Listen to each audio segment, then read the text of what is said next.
Hi, everyone. Great to see you all here. I see that we've got many people joining us. Welcome. And hi, let's actually introduce ourselves. My name is Aleksandra Korczynska. I lead marketing and GTM at Survicate, which is a customer feedback platform for mid-market companies.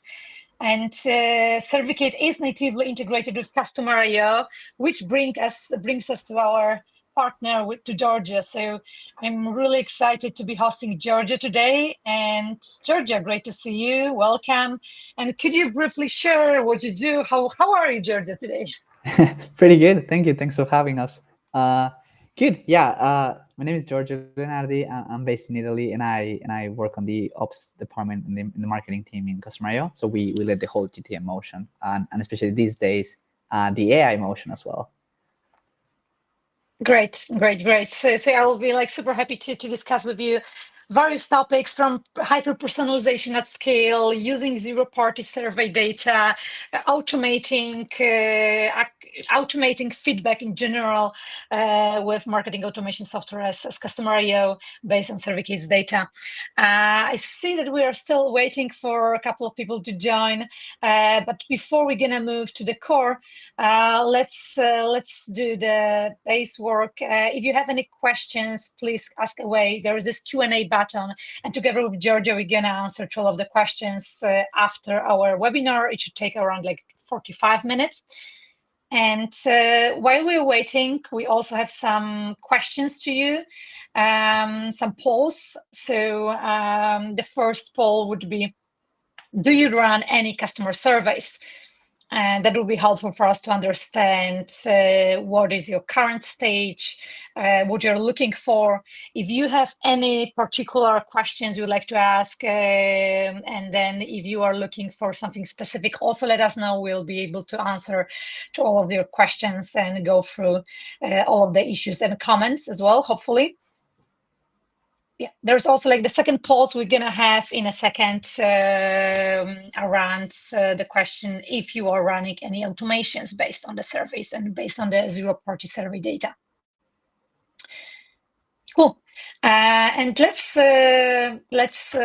so that's the second question here. Do you run any automations that use survey data? We're gonna discuss with Giorgio today, zero-party data, first-party data, how to automate it, how to send it to marketing automation software, what are the key use cases as well. So the agenda for today would cover the key privacy trends, why usage data isn't enough, what is the difference between zero-party data, first-party data, third-party data, what are the key stats, why you should care, what are the key trends, and then we'll jump into hyper-personalization, the action part of using Survicate and using survey data in marketing automation, and then jump directly into top use cases, how to close the feedback loop, what probably you should do and you could do and copy paste in your company.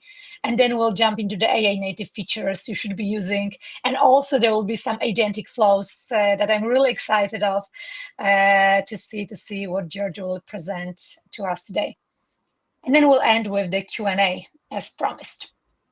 Okay, it's already like 5:04, so let's get it started. And Giorgio, actually like to start with, I've got like this, the very first question to you. So from your perspective at Customer IO, what are the key trends and concerns that you see among your customers right now? Yeah, that's actually a really good question. I think that the landscape has changed quite a lot in this past year, especially with the massive adoption of AI. So primarily, we have been seeing trends about AI governance and data integrity. People with more privacy and consents measures being adopted by companies and regulations. Now, third-party data is not 100% accurate, so people are adopting more first-party data and zero-party data. Now, we'll discuss specifically what third-party, first-party data and zero-party data mean, but it's mostly about like that bias about data is increasing among customers. And then everyone wants to try to provide an ROI investment on AI. Everyone is keen to use AI. Everyone's trying to prove the value of all these massive expenses and investments that companies are doing in new and innovative tech stacks. So putting all the glue and putting all the pieces together will unlock that. That really actually strikes me, right? Because from one side we are so like privacy led, like you get all of these questions around the security and privacy, and then on the other hand, we all want to use AI and we want to use build agents, and yeah, these are like kind of like mixed things. And I think the more we use AI, the more worried or we are around like using data, right? And data processing as well, aren't we? Yeah, 100%. And it's gonna be the job of I believe the marketing ops people, the data people, the people in the GTM space to use all the data that we have, being third party, zero party, and first party, clean it up, model it correctly, and actually use it in a way that is useful and impactful for your customers. That's true. That's true. So could you actually briefly explain like what is the difference between zero-party data and first-party data and then third-party data? Yeah. So third-party data, I'll try to explain this using an analogy so people that are not familiar with data concepts can understand this super easily. So think about third-party data about like a list that you actually are buying or you're getting from a third-party company or stakeholder that has aggregated that data. So imagine you go to your favorite cafe and you ask the barista, rather than knowing what you like because you told him, he essentially probably bought a list of local coffee lovers from a company that knows that you live in that specific zip code. Instead, first party data, on the other hand, is essentially like what you see your customers do. So going back to that analogy of the barista, imagine that the barista notices that you every day go and buy an oat milk latte. So he knows exactly what you're buying every day. But that's essentially based on behavior. So what your customers or prospects are doing on your website or in your app, like their actions they are taking. And then zero-party data is probably the most important one because this is essentially what explains the why on those actions. So if you go back again to that barista analogy, what if the barista just asks you like, what's your favorite drink? How do you like to take your drink? Do you like this size of drink? Like all the questions that you might just reply to exactly what you like, and then he can collect that data and then know exactly why and what do you like. Yeah, really good analogy actually here. Get it 100%. And yeah, and this kind of like is related, I think, to the fact why generally people like because this is actually the quote that I've seen in from the report recently, that customers just generally get frustrated when personalization is based on assumptions from the past and not what they actually want right now. And actually what they want right now is like we should like ask them directly, right? Like because that's they either will tell us or not, but that's actually 100% true what they're saying to us, right? Exactly. Yeah. Cool. And then actually, like we also like I wanted to ask you, like, then we have like tons of first party data, like the usage data, but why isn't actually usage data enough? It is. I think it's gonna be always like a combination of the more aspects you have of your customer journey or your customer behaviors is the better. Obviously, if you acquire third party data, you're gonna have a kind of a massive risk because you are often buying or getting a black box of information that has been aggregated or put together by some external entity, and that obviously could come with some privacy and consent issues.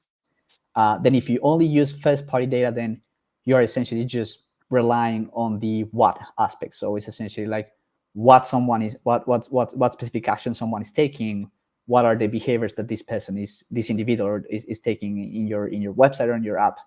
And if you use instead then only zero party data as well, like this is going to give you the why someone is taking an action. I think the key here is you probably want to use all of it, but the glue to put everything together is the zero party data, because that is essentially what is going to tell you this is why someone is taking these actions, and then you can relate those actions to then infographics or technographics to be more keen and more personalized.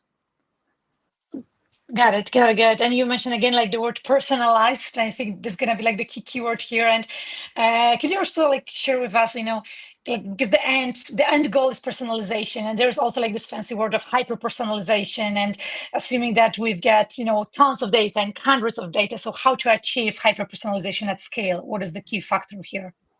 Yeah, so I think when we were like before, I guess AI became very adopted. When we were thinking about hyper personalization, everything was based on I have my set of data. I know exactly what my customers want or my prospects are doing and why, and then I need to craft something personalized for them, and you cannot achieve that with just simply variables in your messaging. You need essentially to go and craft a message on your end. Now with AI, that hyper personalization at scale becomes possible, because you can now essentially divide the process in like three different steps. The first one is the most important one: unifying your data. You need to have zero-party data, you need to have first-party data, you need to have third-party data. Then you need to create some sort of like engine that will create those crafted personalized messages, and then you have to use that information, that output, as I call it, through an automated communication platform that can manage those messagings at scale, like Customer IO, for instance. Got it. I got it. And then actually jumping like to the data again, like, and let's take into the example like the Survicate, like, you've got the survey created in Survicate, and then you are sending it to Customer IO, and this is like this native integration we have. And basically the integration works in that way that we can map all of the responses, either as attributes or as events or both. And that's actually one of the key questions and most common questions also our customers ask us, like, should they rather create campaigns based on the attributes, or should they rather actually create campaigns based on the events and the event properties of the events? So what would be your answer here? Right. I think all that depends on the use case, that the way you are running your campaigns, or the goal and message that you want to send. So you can think about attributes as like definitions of your customer base. So for example, things like their name, their age, their email, those are probably things that do not change that often. So you want to always have them stored in your profile record. And then on the other hand, you have events, which is essentially behavioral signals or aspects that they are taking. So when they reply to a survey, like from Survicate, when they are visiting your website, when they are clicking in one of your emails, those are events that then you are using to either trigger your campaigns or just segment your essentially your set of people to then target them if they perform a subsequent of events, and then they also match whatever conditions you define in your attributes. So it's going to be always a combination of both. Mm-hmm. Got it. Good. We've got actually a question that is super related to that part, like how real time is the data flow between Survicate and Customer IO, and like it's based like on the API, and it's like less than seconds. I don't know whether you technically can like what I mean, like what I see once I test it is that like it's coming like immediately once there is any answer to the question. Do you have any technical answer to that? Like how real time is it like microseconds? Yeah, it's just as you said, like it's just a matter of seconds, and integrating is super easy. Every application right now allows you to use webhooks or APIs, and it's not. It could sound fancy, but it's just one URL with some specific like kind of actions that you have to write it in a way to. But and then once you do that, then your data is connected in real time. Yeah. So it's like real time. I think only like bots could see like this microseconds difference.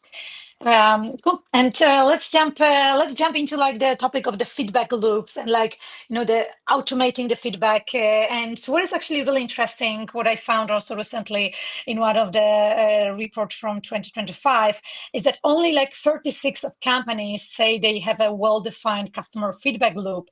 And that kind of strikes me a lot, because if we're going to have a look on the previous quote, like, that 76% of customers get frustrated when personalization is based on assumptions, and then only a few companies really actually automate and personalize and run some hyper-personalization campaigns based on the customer feedback data. Like, there's a huge opportunity gap. And today also, I wanted to go through some key use cases that to inspire you that you could potentially think of and implement in your companies. So jumping to some of the top use cases, once actually we are thinking about use cases for closing the feedback loop, you should always think about the customer journey. And depending on your role in the organization, you usually take care of a different customer journey stage. And I'm going to just share some few examples for each customer journey stage. So let's take from the very beginning, the acquisition part. And then we'll get enrichment. And this is the very first part where instead of just using the first party data and checking like the cookies, UTMs, you can ask directly what describes your role, what is the primary reason for visiting our website today, and then to use it for personalized nurturing, remarketing, and then making sure that you deliver that personalized action and get better conversions rates. And then we can get into enrichment, and then actually which brings us into the attribution itself, which is how did you hear about that, right? So this is the key question that every single marketer is asking ourselves. And what was also interesting for me is a report from 2025 that just 15% of global brands were using zero-party data in their marketing attribution modeling, which basically means that we as marketers are usually overcomplicating the marketing attribution using the first party data, some UTMs, some obviously some events, and mixing it all together, adding some ways. But then actually what we should just do is to display this question to our prospects, to our customers, to our users. How did you hear about this? And then blend it with other sources that we have. Another actually example, and we're going to jump with Giorgio specifically into that use case today, is the post-trial example where you can just ask directly what is the main reason you didn't upgrade, and then create an action based on the upgrade barrier. So either, this could be a discount offer if the price is too high. This could be an invitation for a research interview if the user is missing some features. If they didn't see enough value, then we should actually nurture them with some educational content, with some user stories, with some playbooks on how exactly to use our product or app. And then, if the timing is bad, then the crucial part is around remarketing and sending some reminders to them so that when the timing will be right, they will, they will keep remembering about us. Another actually customer journey stage activation, onboarding part, also really good example of using the after onboarding survey and asking questions like, how easy was it to get started with our product? How confident do you feel using the tool? And then you should segment by confidence. So you can reach out to confident users to feature some advanced features, to potentially also invite them to beta testers, to move them forward, forward, and to make sure that they're gonna become your champions users.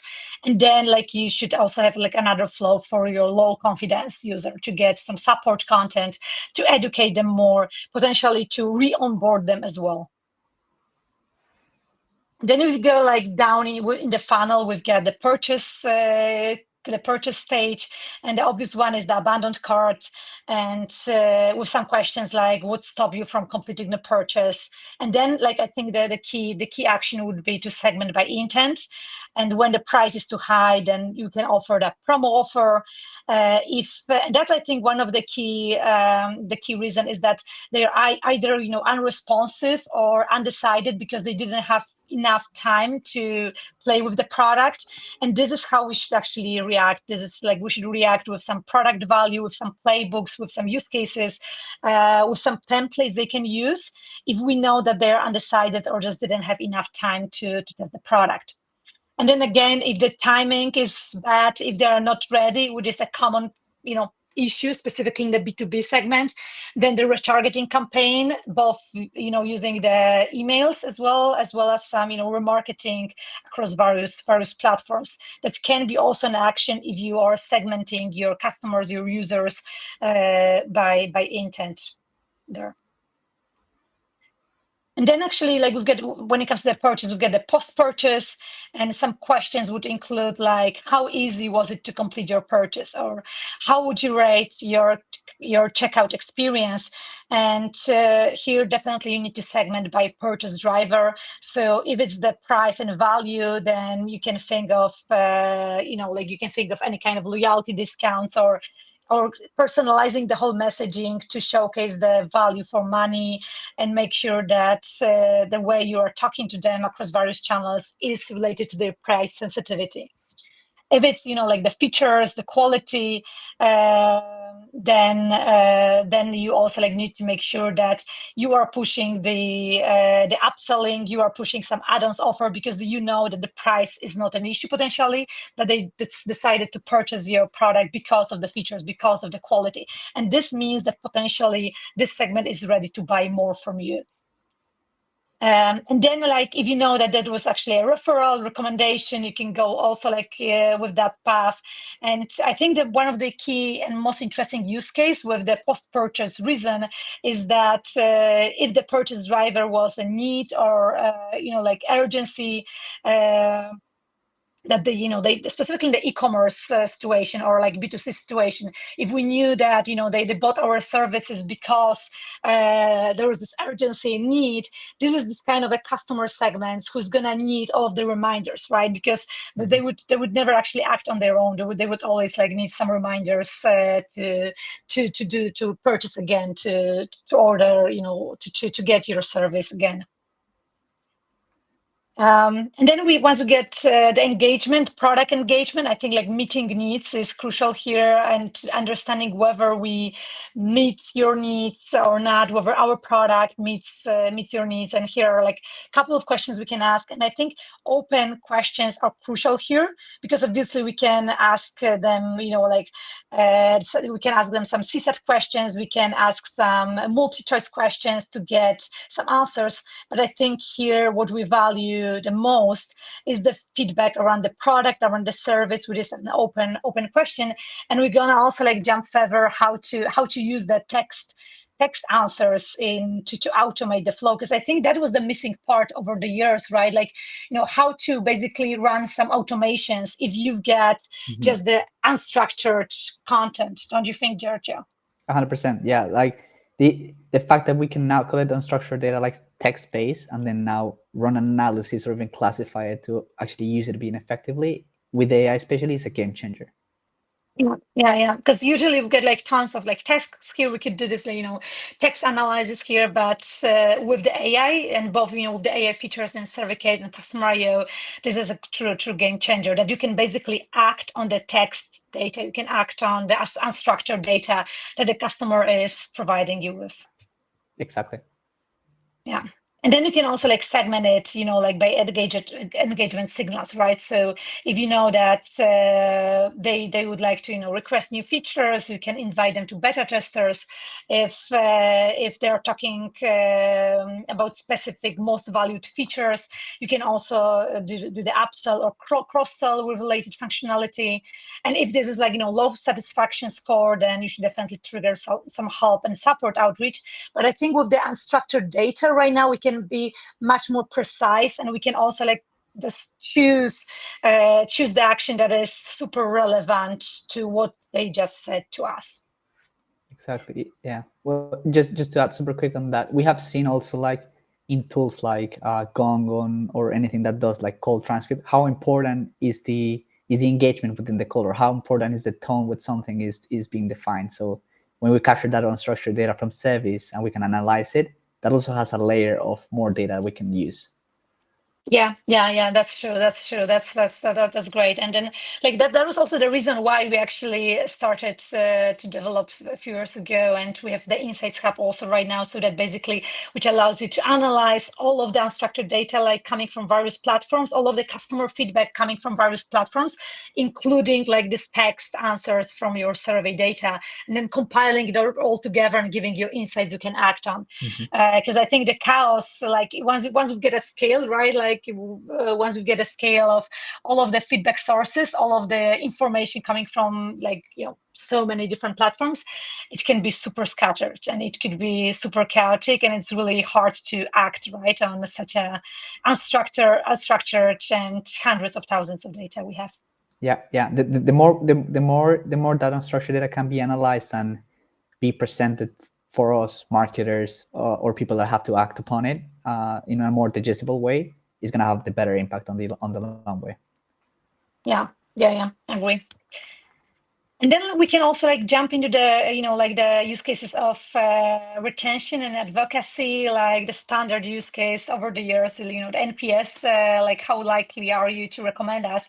And I think it's kind of like it's a very easy use case, right? That you want to reach out to promoters, to passives, to detractors. But I think the key game changer, as we just discussed, is that, like that you can create a survey that asks the promoters, so what exactly like makes you happy with our product, or we can ask detractors what exactly makes you unsatisfied with our product, and you can just act not just on these numbers, which are super easy and where it was always easy to automate, right? But right now we can also like act on the unstructured data that we are sending to marketing automation platforms, and that's a true game changer. Yeah. And the last one I wanted to share before we're going to jump into how to do this is the churn reason survey. And here again, like we should segment such a survey by the churn driver. So if it's a price, we should offer like a discount or lighter plan. If this is like missing features, then we should jump into highlighting roadmap, give some early access. If we have some features in production currently that we want to be tested by some customers.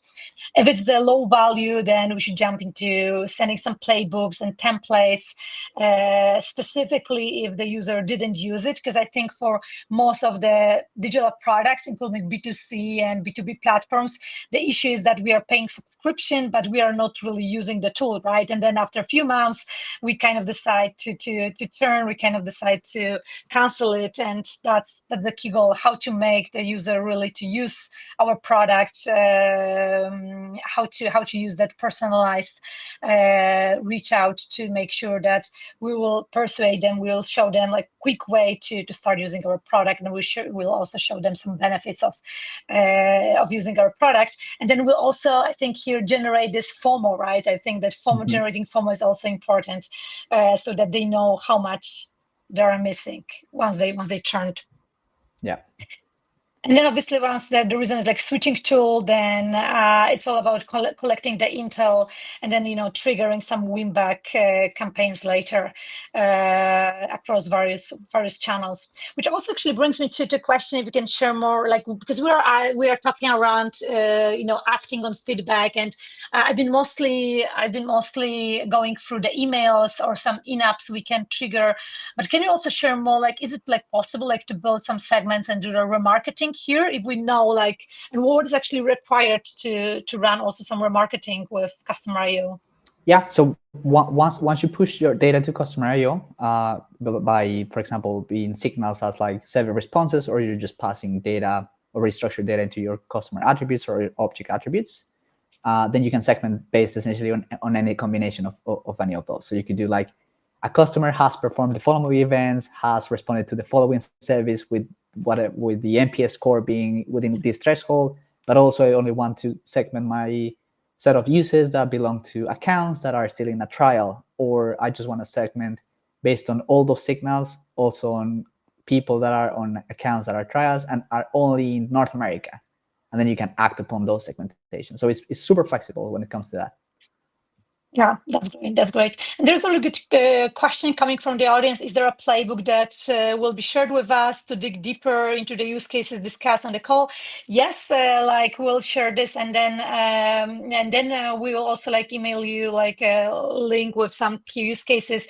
If you would like to jump on a specific use case, there will be also like a option to book a strategic call with us, so that we can jump and present to you a specific use case you would like to jump into in the specific customer journey stage. But yes, actually, that's something that we are doing like a lot of Survicate. Like we have like all of these templates there, but also we have tons of like the playbooks that you will get emails with after the webinar with all of these use cases I'm presenting here right now. And this also like brings us to the question that is the core, like, how can AI help in automating it. And we've been discussing like a couple of use cases, and I've been presenting it super briefly, right, to inspire you. But I think like one of the key things with generally with launching any kind of a survey, any kind of a customer feedback, program, is to get the AI help. And that's why we've built also the survey creator. So you can also find some helpful ideas for use cases in Survicate. And basically, you can either use one of our templates or one of our helpful ideas, such as new feature evaluation or website redesign feedback or overall customer satisfaction template. And basically, once I was creating some of the slides, I just used this AI creator to create some, Survicates surveys with relevant examples. And you can just write quick prompts such as create a short post-trial survey for mobile app users who didn't upgrade but still use the app. And then we'll the whole survey will be created with some questions, some follow-up questions. And then actually an AI feature that I really like is the AI follow-ups, because once you include the open questions, and you've got some general answers it's useful but looks outdated. Usually you want to ask some follow-up questions, and that's a really, really great feature we have also at Survicate, that you can pick either you want like one or two follow-up questions, and then the follow-up questions will automatically be asked once the respondent it was basically like responding to the survey. So it's really useful as well to get more unstructured data, to get more insights, to get more open answers from your customers or prospects. And then there is actually like the last question. Okay, so how to automate personalization at scale? And that's a big, big question to you, Giorgio. So we've got all of this data, we've got the unstructured data, we've got the zero-party data. We know how to create it, but then how to quickly personalize it, how to act on that data. Yeah, so that's where I think we're very lucky that AI is around, and we are one of the first people to actually use it in all fashions, really. And here's exactly as you said, like we first want to take care of our data. We need to know our data. We need to consolidate it and have it cleaned it up and prepared. We obviously want to act upon that data, but if we can build some sort of like intelligent decision engine that is powered by AI, that is going to help us to streamline, either by analyzing that data or by crafting the content, or even just by, as you said, like giving us the ideas on what to do next.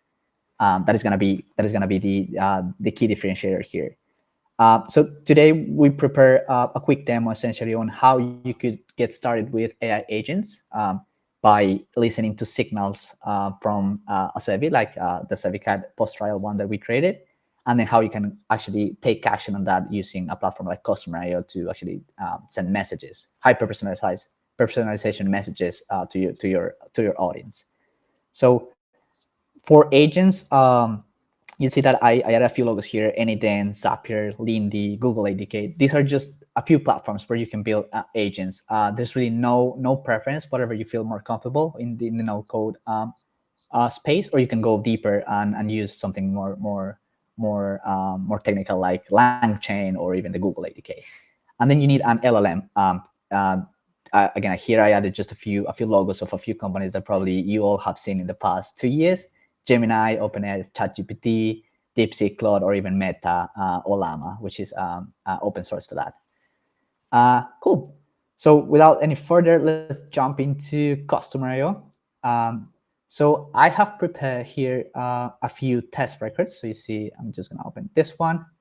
This is the concept of a person record in Customer.io, which is an individual that performs certain actions or signals. We'll call them in Customer.io events.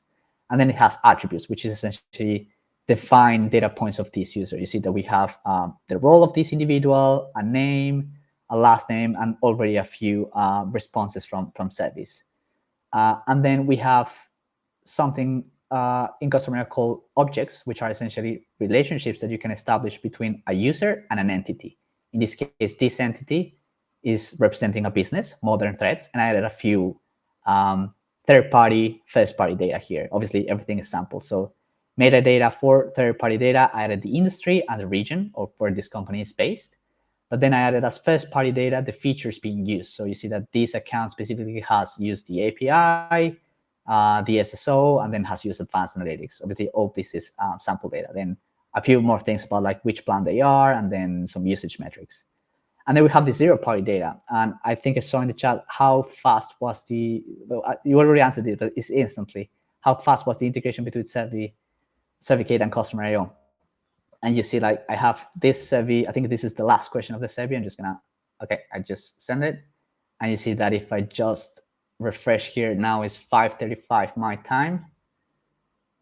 Let's just give it 1 minute for this to auto refresh. There it is. It's pretty much in real time. Probably took 10 seconds-ish. And then we got the final survey response. We got an attribute change from the integration. And then we got essentially the final screen of our thank you survey. So today, essentially, what we're going to chat about is once we get that data from the zero-party data as the survey, how can we analyze that data and actually take action or take an intervention using that data?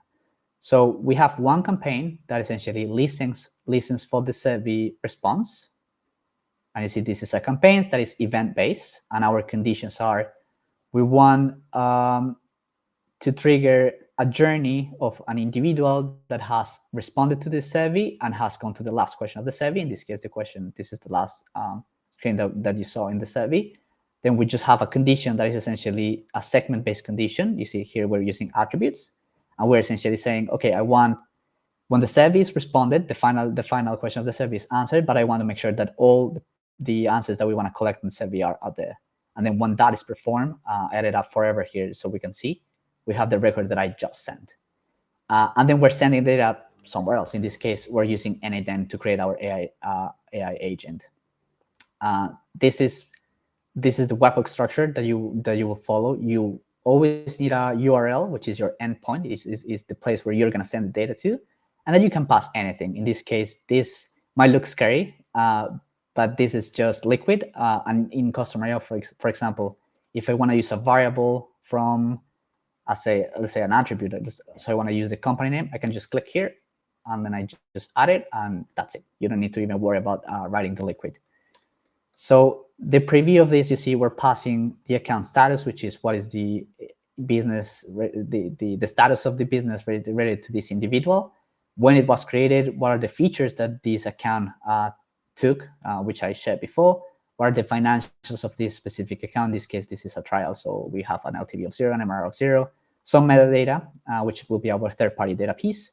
What is the name of the business, the name of the individual, their email, what is their job role, and then the actual survey response, which is our most important piece because it's the zero-party data that we're going to use to analyze and take action upon.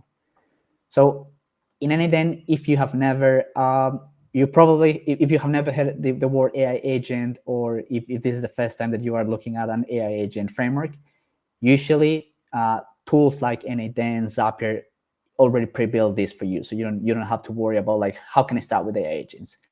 I'm going to show you a quick example of how to build one from scratch. So if you pick the agent, NADEN calls these little blocks nodes, is essentially going to drop you this little box, which is the whole engine already pre-built for you. Now there are a few preconditions that you want to make sure that you add. The first thing is you want to add an LLM. So I'm going to add OpenAI. I already set up my credentials. I'm going to pick the model.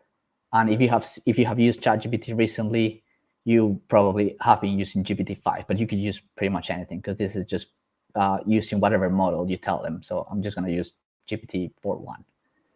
And then the agent is essentially like you will be interacting with ChatGPT, but the most important things, or I guess the game changer for agents, is that you are actually creating your own like ChatGPT in a way with a very specific set of instructions with a very specific purpose. So you have a message prompt, which is essentially what you will ask to ChatGPT. So I can do like, what time is it? And it will probably is going to tell me the time is whatever, like ChatGPT will do. But if you do a system message, then you are essentially hard coding on the agent. What should the agent do and be? So I'm going to show you this example, which is the first quality one.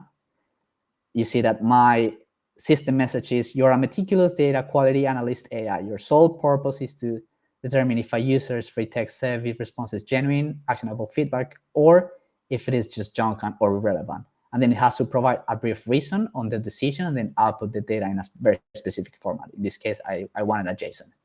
And then my prompt is essentially what you will ask to ChatGPT again. In this case, you see it's like, here's your task, here's the survey response, and then here's the criteria. Now, just tell me whether or not this is valid or not valid.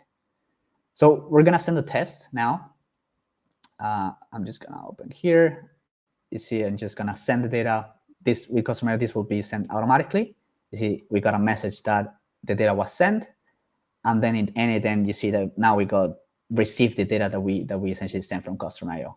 Now this is going to enter our first agent, which is essentially going to classify that data. This already run, and the output you see was, it was a valid actually survey response, and it says the feedback is detailed and relevant, discussing specific product features like integration that are useful and offering constructive suggestions of improvements about adding members. Then we have a decision just to validate whether or not this is valid or not. If it is not valid, we probably want to send that back to customer saying this is not valid. Do not reach out to the customer because probably he just was in a rush and responded to the survey. And then the second agent that we have here now has the task to essentially be the strategist. So once he got the reasoning that it was valid, now it has to act upon that survey feedback. And you see that in this case, the system message or the sole purpose of this agent is you essentially have to maximize the trial to paid conversion rate by creating a hyper-personalization message follow-up. You have to analyze the message, the profile, the feedback in the survey, and then recommend the most single likely effective action. And the prompt for us is essentially, okay, you have to analyze the data. Here's the person, here's the company, here's the industry, here's the job role, here's all the information about the survey, the response, and then here are your instructions. So we want to make sure that you are classifying whether or not the engagement was higher or low on the CSAT question. You want to check if price was a matter in the response, and then just give me a classification as like if we want to request if we want to send back a product request feedback call, if we want to offer a trial extension, if we want to put this individual into a nurture sequence, if we want to offer a targeted discount, or if we just should not engage at all. Perhaps someone replied in the survey that they just don't want to be reach out back. So let's run this agent now. Now this is going to use, again, in this case, it's OpenAI. It's going to give us an output, which is, you see, we got, for this individual, we should request a product feedback call. This is why. So the rationale is that this individual demonstrated a high engage with multiple features. It expressed dissatisfaction, but it could be a very good opportunity for our team, our product team, to improve our feature. And then this data is being sent to customer as an event. So if I execute this and we go back to our user, so let me just add Priya. Whoops. We're gonna see, let's see. I should open the activities. We're gonna see that Priya just triggered the AI post-trial intervention event, and we got a subject. We got a personalization angle, some rationale, and then a true issue, and then the recommended call. So once we got that in customer, then we have a second campaign that is acting upon that event or signal. And then you see I have a few examples here. And then we have an email that essentially displays dynamically whether or not that data was relevant. And in this case, you see we got data, the feedback that was created. So discuss your feedback, content management, explore how integration can enhance your workflow, and then you can book a call. And all this is, again, it's never going to be the same. It's never going to be repeated because everything is tailored and hyper-personalized to every single server response within the data. Great. So that doesn't mean that basically like the user doesn't need to like create the email, right? But like the email is being automatically created and sent, right? Based, and the agent is making decision if like this email should be sent, if this is valid, and then creating that email, right? Do I understand correctly? Exactly. And in this case, because it classified that this individual should like jump in a call with us, the CTA even says like, hey, just book a call with us. If in this case, the post-trial action identifier was like, maybe this person should get a discount or a trial extension, then as you said, like the content here would have changed. And then the CTA will likely have been like, click here to extend your trial, or here's a coupon code for 50% discount. Got it. Another question, because I've seen also some questions in the audience, but my question would be, because there are like two ways, like in marketing automation, right? Like let's say the old way, the standard way to build a workflow based on the attribute or event, and then like, have a branch and specific action, specific email sent or in-app or like anything sent based on the attribute and event. And there's actually the second way, which is the agentic way that is related with a bigger scale, right? Because if I have like such a big scale of all of the customers and events, that would be like it would require like the whole like team to really like build it manually. And what, in your opinion, like when actually it makes sense, what kind of a scale is needed to run such an agent? Yeah, so that's a really good point. Like you probably don't need an agent in 80% of your cases. Everyone obviously is really eager to use AI, but if your data is already structured, like if you're running a survey that already has like data that is like quantifiable, like an NPS survey, for instance, that has a score from 1 to 10, those are just 10 possible scenarios that you can probably just add 10 different branches, or just add one email like this one, and just add your dynamic blocks based on the NPS score. But the moment you're gathering, as you said, like the amount of data is just hard to manage or hard to quantify using like dynamic changes, or you have unstructured data that you want to read, analyze, and then classify, that's where the AI agent makes sense. Got it. So it's mostly for the unstructured data. So even if my scale isn't that big, then but I still want to analyze and I will still want to act on the unstructured data, such as the text data, like I need to use the agent, right? Yeah, and it's going to have a better impact because you mentioned before the FOMO. Imagine you like getting blocked into reaching that aha moment as a customer, and then receiving a communication that is really speaking to your needs and your goals and your pain points. Yeah, got it. Rather than the standard, like, hey, we noticed you, I don't know, you churn. Do you want to give us some feedback? Yeah. That makes total sense. So that's, I think, also like related like to this business impact, right? That like from one, it's like we need to have like this continuous feedback loop. If we react on the feedback in a personalized way, we would have like this 30% higher retention rate. So, and then the more personalized we get, then like it's gonna be even better, right? So the action is gonna be even much more frequent. Then that's what I get. Cool, I get it. And then because you've presented an example which is based that the action was send an email, but what about segmentation? Like, can I use like the agents to then like build some dynamic segments? How would it work then? Yeah, so let me just jump back super quick into customer IO. So that the agent essentially send an event, for example, to the specific use case, and then it actually classified the data. So you see that we got a user archetype that is structured data. We got high engagement, low satisfaction, and then we even got a recommended action. So you could even jump into, let me just take this. You could jump into the segments if you just want to analyze the data or run an experiment or something more tailored in the future. And you can just create your own segmentation. You can use our AI native feature to just describe your segment, or you can just jump in. I'll jump in because I know exactly the name of the event. So you see this event has been performed with, in this case, we have the user archetype being high engagement, low satisfaction. And then this is gonna essentially find me, I'm just gonna add this test. It's gonna find me the people that match these conditions. And you can even be more specific about within this time frame, with more metrics, with infographics, technographics, whatever data you have available. Nice.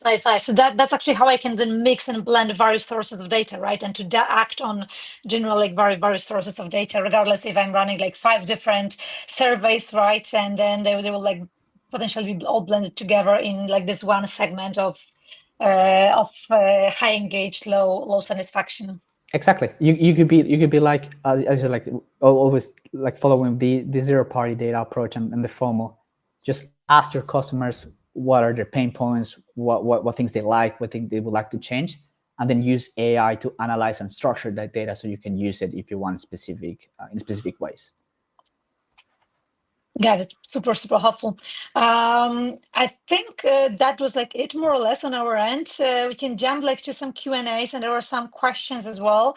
There was also like the question earlier on the connection, on how do you need code to connect the tools, and that's something that I've replied on chat, but I can also like briefly showcase, because it depends like what kind of tools we're talking about. But then if we jump into my screen, I can showcase you super briefly. This is Survicate, and these are actually some surveys that I've created using the AI assisted creation.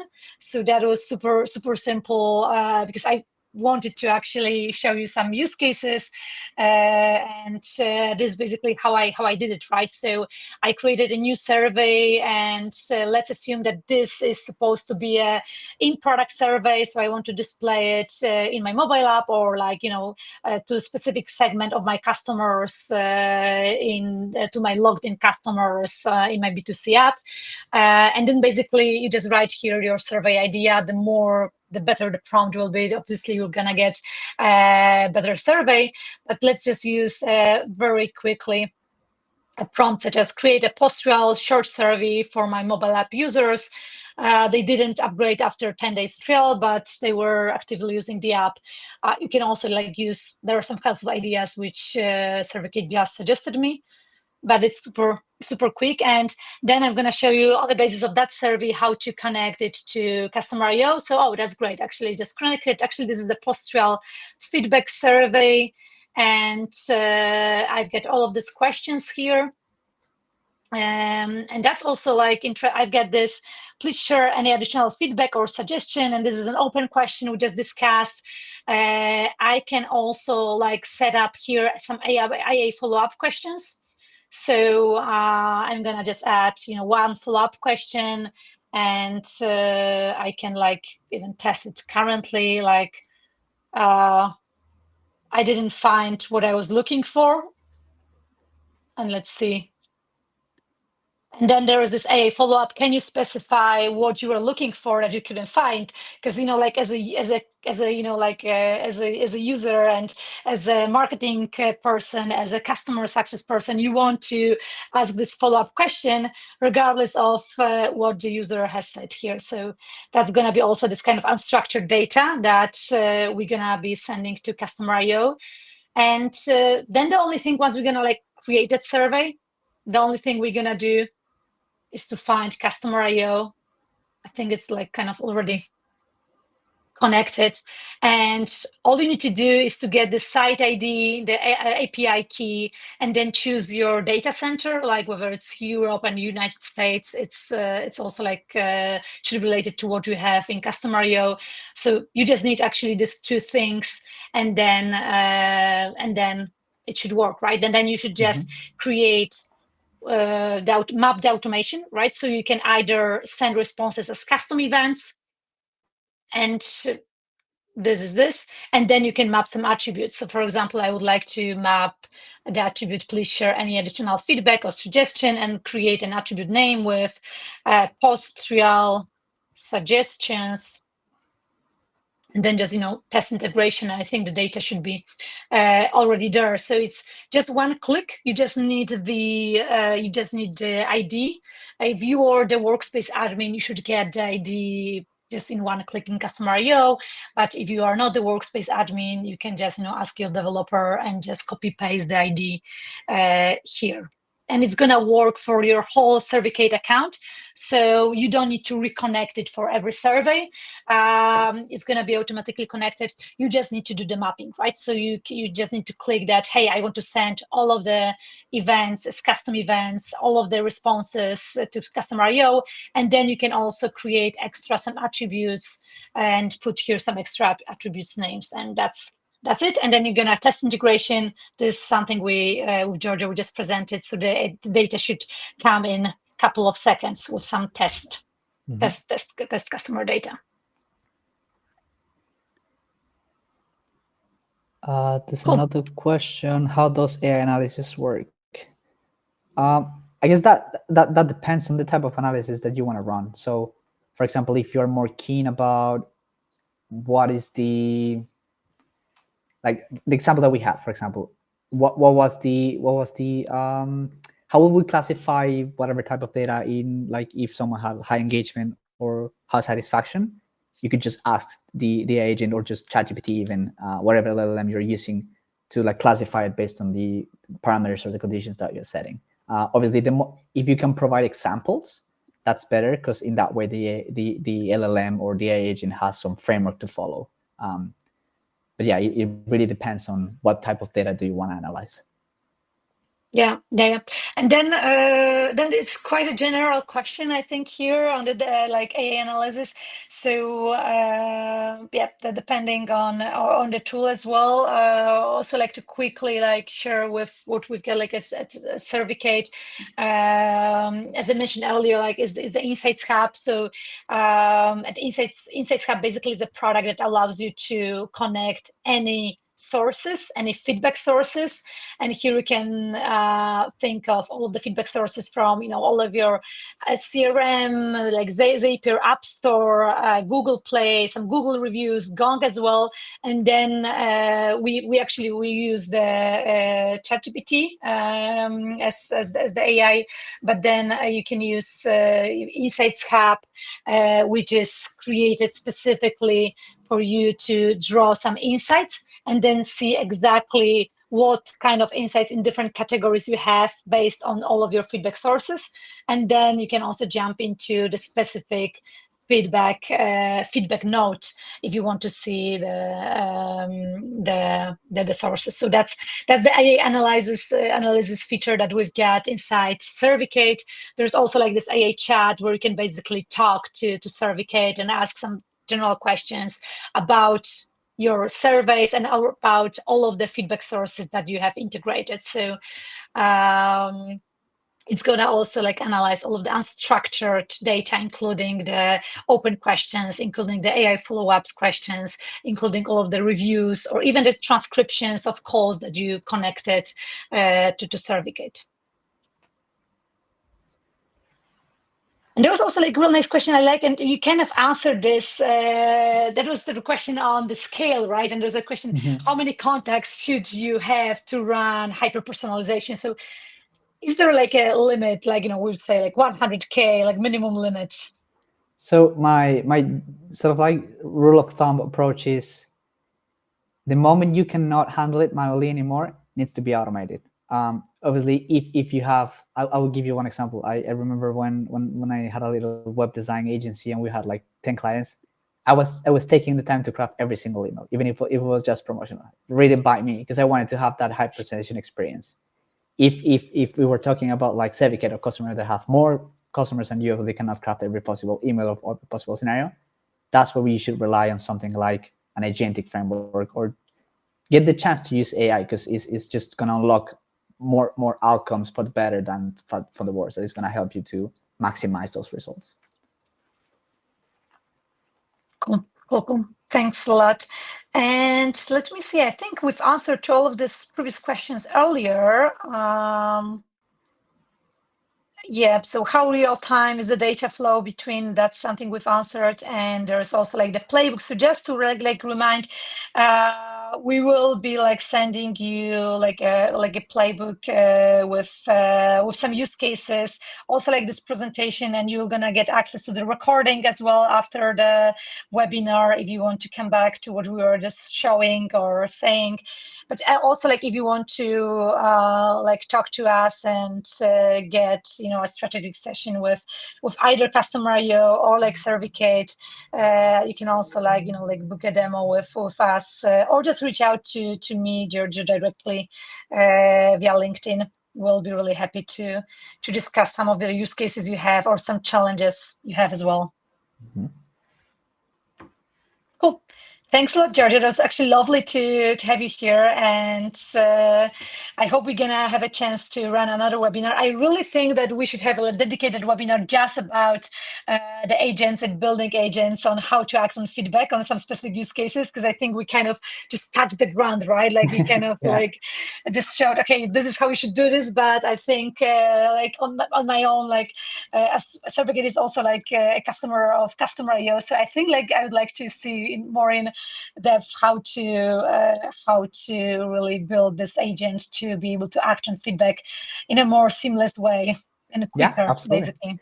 Thank you so much for having me. It was a pleasure to share the stage with you. Thanks a lot, and have a really good day. Thanks a lot, everyone. Thank you, folks. Have a good one.